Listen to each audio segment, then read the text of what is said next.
All right, GOP lawmakers in Nebraska, they are now pushing for major changes to the way that state allocates electoral college votes. Now, Nebraska, they currently split their 5 electoral votes, with 2 votes going to the winner of the statewide popular vote and the other 3 going to the winner of the popular vote in each congressional district.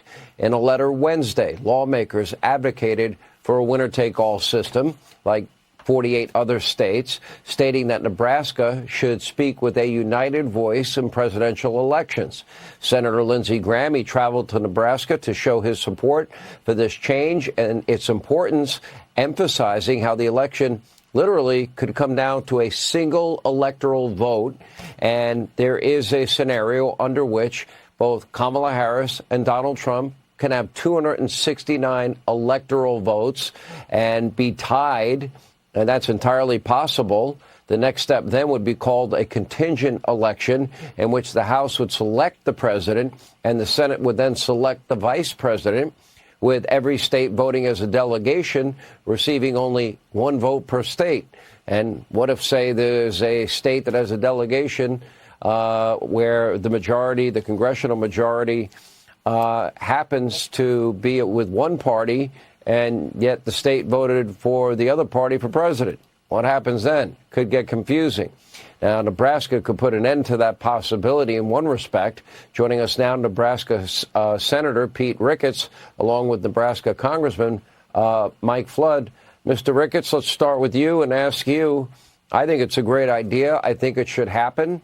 I think 48 other states have the same policy in place. I'm not sure why Nebraska and Maine don't have that policy. My understanding is you are a vote or 2 shy of having enough votes to go to a winner-take-all electoral vote system. Where are we? You're absolutely right that this is something we should go back to do.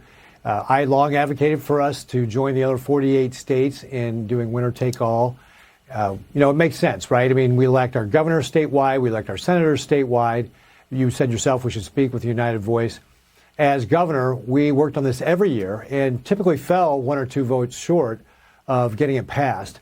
And if the Nebraska legislature now has 33 Republicans, that's a filibuster-proof majority, they should take the opportunity and get this done. This is something that would be, good for the state of Nebraska to join the other 48 states. And, I've long advocated for it. I think we should try and get it done. Yeah. Congressman Flood, let's get your take on it. Well, for 125 years, Nebraska did it the right way. Then the Democrats pushed in the mid-'90s to do it this way, to dilute the votes of conservative Republicans and find an advantage. If every other state did it the way Nebraska and Maine do it, in 2012, Mitt Romney would have beat Barack Obama. But you don't see any Democrat states doing this. We need to speak with one voice. We're a small state. We've got 5 votes. We're a Republican state. And if this were such a good idea and the Democrats really believed in it, wouldn't they be doing it in their states to share some of their votes with us? I think it's just something we have to get done. It's an issue of fairness. Yeah. All right. So let's talk about, you have the state legislature, Senator, that has to weigh in on this. My understanding is they're very close to having enough votes to pass it. Do you believe this will pass? I think that's something that we should be taking a shot at getting done. As you noted a little bit earlier, our entire federal delegation sent a letter to our governor and the speaker of our legislature really saying this is an important thing for Nebraska and encouraging them to get it done. And that's where we stand. This is something that if we've got the opportunity, we should go ahead and get it done. Yeah. Congressman? Well, I was there with Lindsey Graham yesterday in Nebraska. He spoke to the legislature, and, he really laid it on the line. He said, this is the difference. This election is the difference between Iran with a nuclear weapon or Iran without one. It's the difference between Kamala Harris and Donald Trump.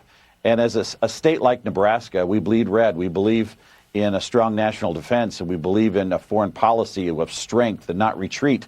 There are a lot of things on the line here, and speaking with one voice makes sense. I think Lindsey was an absolute statesman when he spoke to our legislature yesterday. I could see heads nodding. There are 1 or 2 members, 3 at most that are having some reservations. They ask questions like, well, is this fair? You know, and at the end of the day, is it fair? Do the Democrats think this is fair? They think it's so fair that none of them do it in any other state besides Maine. And so, yes, there's some more work to do. We've got to get a couple of more votes. We're not getting strong no's from those that have objected, but we are getting a lot of questions. And Americans need to focus in on this and ask, where is Nebraska going?